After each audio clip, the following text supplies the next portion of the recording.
नमस्कार फरीदाबाद। इन दिनों पिछले कई महीनों से आप लगातार देख रहे हैं फरीदाबाद में लोग हाथ पैर तोड़ते हैं, उनका वीडियो बनाते हैं और लगभग अधमरा करके किसी व्यक्ति को छोड़ जाते हैं।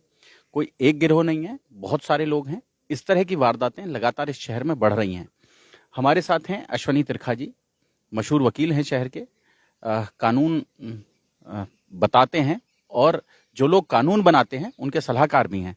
जी त्रिखा जी। सौरभ भाई, त्रिखा जी, बड़ा मामला, मतलब ये घटनाएं लगातार बढ़ रही हैं और अब फिलहाल मांग हो रही है कि इसके लिए कोई सख्त कानून बने। मतलब हाथ पैर तोड़ दिए तो वो अधमरा, मतलब आप सोचें, जान ही नहीं जाती है, वाइटल ऑर्गन्स पर चोट नहीं होती है, लेकिन उस आदमी की हालत मृतक व्यक्ति जैसी ही हो जाती है। और आप समझें कि उसके बाद दूसरे लोगों को दहशत में लाने के लिए उसका वीडियो बनाया जाता है और वो सोशल मीडिया पर वायरल किया जाता है। तो ये थोड़ी सी जो घटनाएं हैं, इसको लेकर नए कानून की मांग लगातार उठ रही है। जी, बड़ा वाजिब मुद्दा आपने उठाया सौरभ भाई, क्योंकि अब रिसेंट ये देखा गया है, जो हथौड़ा गैंग, मतलब ऐसी जो घटनाएं या जो क्रिमिनल्स लोग करते हैं जो कि निंदनीय है, हर किस्म से, हर तरीके से निंदनीय है। वो क्या करेंगे, मतलब ऐसी जगह चोट करेंगे पैर पे, हाथ पे या पसलियों पे, जिससे कि फ्रैक्चर हो जाए और चूर चूर हो जाए। फिर जब अगर कोई चूर चूर, अगर हथौड़े से चोट होगी, अगर चूर चूर हो गया उसका, तो कोई प्लास्टर वगैरह से भी कोई उसकी रेमेडी नहीं बनती। तो ये इनका एक टेरर, ये इनकी मानसिकता है अपराधियों की, ताकि दहशत फैलाना। इस तरीके से दहशत फैला के जिसके साथ ये घटना घटती है उसको भी और समाज को भी दहशत गर्दी से वो ग्रस्त करते हैं। तो ये बड़ा अच्छा वाजिब इशू पीछे आप, मैं देख रहा था आपकी, मैं देखता रहता हूँ, तो आपने इस विषय पे पहले भी चर्चा भी की। तो मेरा ये मानना है, जैसे पहले एक सेक्शन होता 356 356 आईपीसी होता था, तो चैन स्नैचिंग हो गई।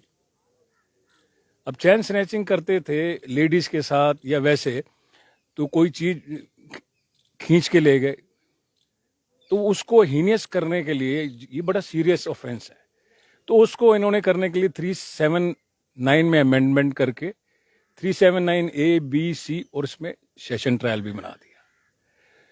तो ऐसे ही कोई, क्योंकि अमूमन अगर कोई हथौड़े से मारपीट, अगर चोट पहुंचाई जाती है, तो वो 323, अटमोस्ट 325, तो आदमी बेल लेके ज़्यादा समय लगता नहीं और वो हैबिचुअल हो जाते हैं। फिर ये क्या करते हैं, ऐसे जो मानसिकता के लोग हैं वो ऐसे करते हैं, फिर बाद जो पहले भी करते हैं और बाद में भी बेल होने के बाद फिर वो डरते तो है नहीं, फिर वो दबा के ये जो केसेस हैं ऊपर तक पूरे अपने कंक्लूड होते नहीं, लॉजिकल कंक्लूजन नहीं होता, वो होस्टाइल हो जाते हैं।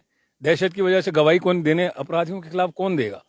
तो इसमें भी ऐसा, मतलब सेक्शन ऐसे, जैसे 379 को इन्होंने 356 को उसको और सख्त और स्ट्रिक्ट करने के लिए किया, ताकि जस्ट टू, मतलब एक डेटरेंट होना चाहिए इस तरीके की गतिविधियों को करने के लिए, उनको मतलब वो ना करें। तो इसमें भी कोई ना कोई बिल्कुल सही है कि ऐसी चीज हो जो ऐसे सेक्शन में अमेंडमेंट होनी चाहिए, ताकि ऐसे लोग करने से पहले 100 बार सोचें। 100 बार सोचें। और अश्वनी जी, बहुत सारे कानून बनाने वाले लोग हैं जो विधानसभा में बैठते हैं, कानून बनाते हैं, वो लगातार आपसे सलाह भी लेते हैं आपके, तो आप उनको कुछ इस तरह की सजेशन नहीं देते हैं कि वो इसमें कोई अमेंडमेंट के लिए कोई कोई नोटिफिकेशन जारी करवा? ये बड़ा वैलिड पॉइंट आपने उठाया। तो इसमें हम लोग, मैं उनसे भी बात करूंगा, उनको भी कहेंगे कि स्टेट लेवल पे भी कई नोटिफिकेशन ये होते हैं। स्टेट टू, जैसे 506 होती थी, कई जगह 506 बेलेबल है, कई जगह नॉन बेलेबल है। भाई धमकी पर धमकी अगर दी, just to cause any alarm in the mind of the opposite, मतलब दहशत इतनी कि अगला बिल्कुल वो हो जाए, तो उसको नॉन बेलेबल भी कई स्टेट में है, कई में वो है। और इस तरीके से स्टेट लेवल पे भी हम इनको अमेंड करके, जैसे एक्साइज एक्ट में भी करते हैं, जैसे जो शराब की है काम, शराब की जो स्मगलिंग हो रही है, कि वो ज़्यादातर बेलेबल होते हैं, वो ली की छूट गए। तो ये ऐसा ही, ऐसे इस, मतलब इन पे ऐसे स्टेट लेवल पे कोई नोटिफिकेशन होना चाहिए, ताकि जस्ट टू डिस्करेज, मतलब इस किस्म की गतिविधियों को, आपराधिक गतिविधियों को, जो कि बहुत ही निंदनीय है। मतलब इसके लिए ऐसी अमेंडमेंट के लिए मैं करूंगा बात अपने लेवल पे भी, और बाकी होना भी चाहिए, क्योंकि एक्साइज में है, एक्साइज की भी अब डिफरेंट स्टेट पॉलिसी है। समय बदल रहा है, समय बदल रहा है और समय के हिसाब से कुछ कानूनों को बदले जाने की जरूरत है। आईपीसी में भी बड़े बदलाव की जरूरत है। बिल्कुल बिल्कुल, आईपीसी में भी। और अभी रिसेंटली इन्होंने ऑलमोस्ट जो सेंटर के कई एक्ट ऐसे थे 1468, if I am not wrong, लगभग 1468 रिपील किए जिनकी कोई उपयोगिता नहीं। अब जैसे एक बड़ा अच्छा है विषय, जैसे 300 एक्सीडेंट होता है, एक्सीडेंट डेथ हो गई, एक्सीडेंट डेथ बेलेबल ऑफेंस है, आदमी तो गया।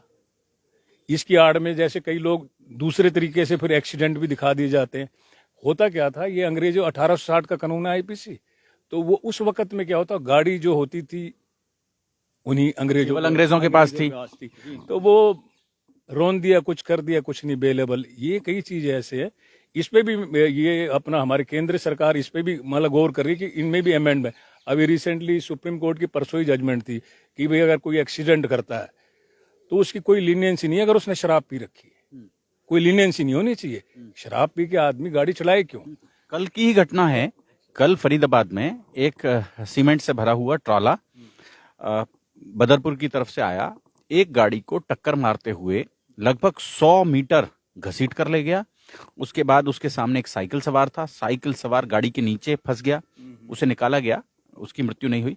उससे आगे जाके उसने 3 गाड़ियों को और क्षतिग्रस्त किया और फिर एक साइकिल सवार जो वहां मौजूद था उसकी डेथ हो गई।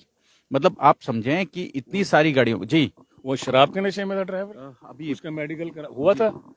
उसके बाद की क्या खबर है वो थोड़ी जानकारी नहीं है, पुलिस के पास भी नहीं। सुप्रीम कोर्ट तो बड़ा सख्त है। ये परसों ही अपना चीफ जस्टिस साहब की थी, उनका कोई लीनियंसी नहीं है। अगर कोई शराब पी के गाड़ी चला रहा है तो ये कोई लीनियंसी नहीं होनी चाहिए। बात ये नहीं, मैं गाड़ी अगर चला रहा हूँ रोड पे तो मैं खुद तो चल ही रहा हूँ, पर जो अगर मैं गलत तरीके से चला रहा हूँ, गैर कानूनी तरीके, तो उससे औरों की जान को भी तो खतरा है। औरों की जान को भी खतरा है, ये सबसे बड़ी बात कि औरों की। और बहुत सारे कांड हुए हैं ऐसे। हाँ, इसमें तो देखो, अगर रिमोट एरियाज हैं या बैकवर्ड एरियाज हैं या कई है, वहाँ पे जो एक सामंतवादी सोच है वो इस तरीके से करके वो करते रहे। तो इनमें जो कई कानून बता रहा हूँ, जैसे केंद्र सरकार ने भी लगभग 1468 या 1500 उन्होंने रिपील किए, और टाइम टू टाइम जिसकी उपयोगिता नहीं रही। कानून तो किसके लिए? इंसान के लिए, सिटीजन के लिए। तो उनकी जो डेवलपमेंट टेक्नोलॉजी की हो रही है, जो वक्त के साथ रफ्तार है वक्त की, उसको देखते हुए सारी चीजों में होना चाहिए और इस ओर गौर होना भी चाहिए। फरीदाबाद बड़ा गंभीर मुद्दा है और आप भी अगर सड़क पर होते हैं या इस तरह की किसी घटना से आप भी ग्रस्त होते हैं तो आपको महसूस होगा कि इन तमाम कानूनों में बदलाव की नितांत आवश्यकता है और जितना जल्दी से जल्दी हो सके सरकार इन कानूनों में बदलाव करे। आपको ठीक लगे तो इसे खबर को शेयर जरूर करें क्योंकि ये आम आदमी से जुड़ी हुई खबर है।